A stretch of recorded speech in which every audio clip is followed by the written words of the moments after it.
Hello everyone and welcome to this week's behind the scenes devlog video, and this week things are going to be slightly different because if you saw last week's video you'll have seen that I finally finished implementing all of the improvements that I wanted to get done before release, but I still have to wait a little bit before I can release the game on Steam because of some admin stuff that needs to go through.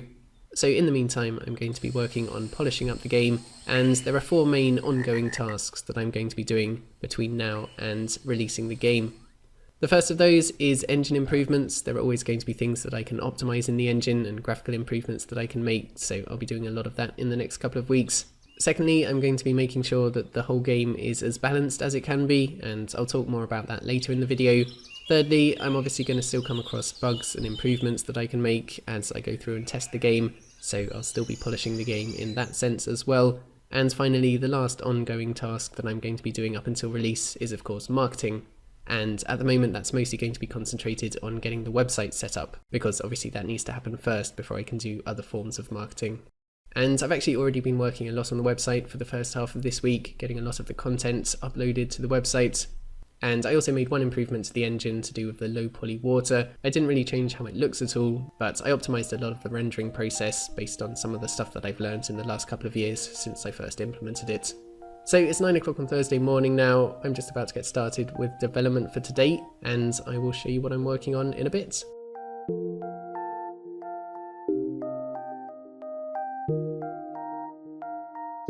Starting off today with a quick fix, I realised that animals like the chickens and the ducks were able to make sound effects when they hadn't even hatched yet. So I've now made it possible to specify a growth stage that the animal has to be over in order to make sound effects. And then in the sounds components it just checks whether the animal has reached that growth stage yet, and if it has then it can make the sound. So in the game you can see that the eggs are now no longer making noises. Next up today, another quick change, something that someone suggested after last week's video, which was that you should be able to use the mouse wheel to scroll the sliders back and forth, as well as just clicking on them. So I've just been implementing that.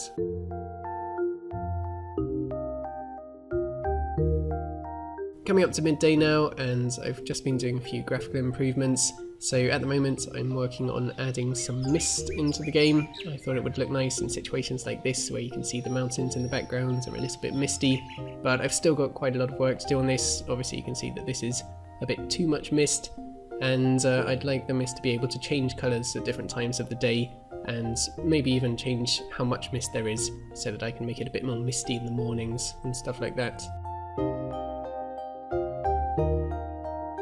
Finished work on the mist now, so I made it possible for me to set the colour of the mist at different times in the day. So for example in the morning I can have a nice pinky mist, and then in the evening when the sun's setting it's a nice orangey mist. And I also made it possible for the density of the mist to change so that during the day the mist isn't quite so thick. Doing a bit of work on the website this afternoon. As I said, I need to get this up and running as soon as I can so that I can get started with the proper marketing. And in the first half of the week, I finally finished uploading all of the tutorials to the website. So now that the website is fully functional and it's got pretty much all the content on it, I've been working together with the web developer to try and make it all look a bit nicer and a bit more professional. So we've just been going through a few of the pages and tweaking stuff like colour and fonts and sizes. But I'm going to take a bit of a break now. I want to go to the plant shop before it gets dark, not because I've killed another plant, they're all fine for now, but I want to buy some vegetable seeds because it's soon going to be warm enough for me to grow vegetables on the balcony again.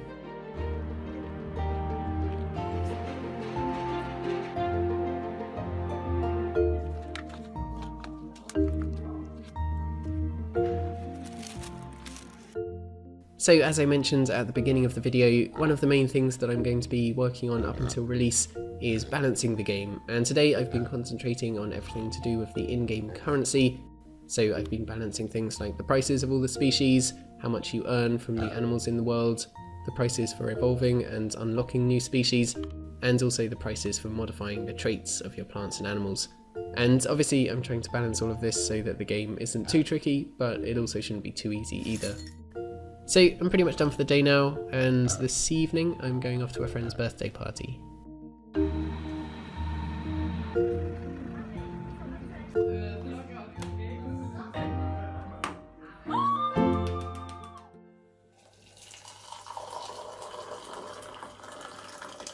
Good morning everyone, it is 9:30 on Friday morning. I'm just about to get started for the day, and today I'm going to try and do a bit of everything. So I'll do some more balancing, I'm going to do a bit more work on the website, I'll fix a few bugs, and first up today I'm going to do a few graphical improvements.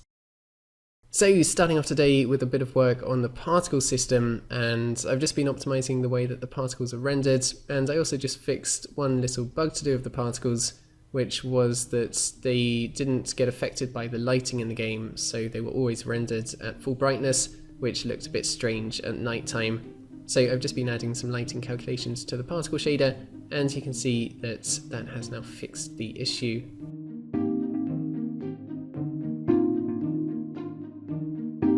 Doing a bit more website work this afternoon, trying to create some nice designs for displaying the tutorial playlists.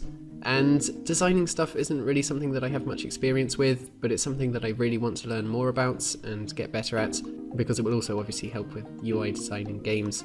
So I've been reading up a lot about it, and I'm trying to put the stuff that I learn into practice when I do these website designs, and I think I'm slowly getting better at it. But I'm going to stop for a bit now, get outside, and go for my daily run in the park.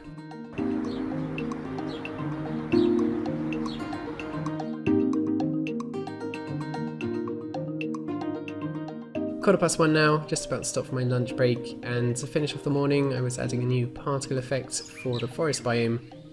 So I created a new particle sprite and added some fireflies into the forest, which should hopefully make the forest seem a bit more alive at night time. Next up today, just a very quick improvement to the sound system. I've now made it possible to randomize the pitch of the sound effects that the animals make, because even though the animals have multiple sound effects that they use, they still repeat them quite a lot, so the randomized pitch should help to vary the sound effects a bit. Just been doing a bit more work on the balancing for the last couple of hours, and this time I've been concentrating on the very start of the game. So when you start up a new world, you only have the grass species unlocked, which you can plant, and then you have to complete a couple of tasks to unlock new species. So first you unlock some flowers, and then you can unlock your first tree, and then after that you can unlock your first animal, which is the sheep. And once you've got animals in the world, you'll start earning DP, which is like the in-game currency, and you can spend that currency on buying more species for your world and expanding your world and creating more areas for sheep to live. And with more sheep you'll obviously start to earn more DP, and you can then spend that DP on evolving your current species to unlock new species. So I've just been trying to balance everything to do with this first part of the game, trying to make it as enjoyable as possible, and I also wanted to make sure that the progress isn't too slow at the start of the game, because previously it was a little bit tricky to earn DP at the beginning, which meant that you had to wait quite a while before you could unlock new species. So I've just been trying to balance it all out a bit.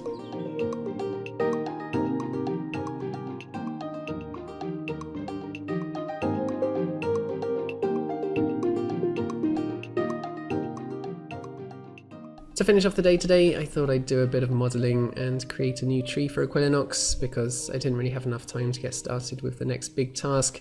And even if I don't end up using it in the game, I just really enjoy making low poly models. I find it very relaxing.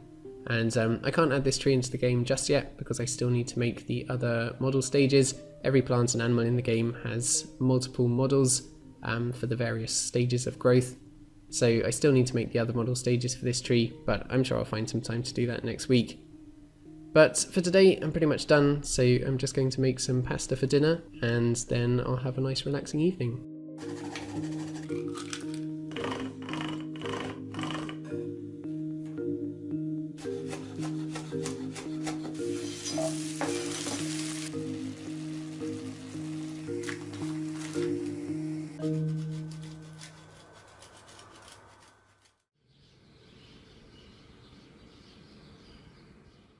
So that's pretty much going to be it for Equilinox development this week. I've just got some editing to do for the rest of the weekend. But next week I'm going to be continuing on with all of these ongoing tasks, and I might even have a go at trying to tackle the depth of field effect, which has needed fixing for a long time. So I might try and do that if I'm feeling brave enough, but we'll have to wait and see. For this week though, that is it. So thank you guys very much for watching this video. Do subscribe if you haven't already. Have a fantastic week, and I will see you all next time.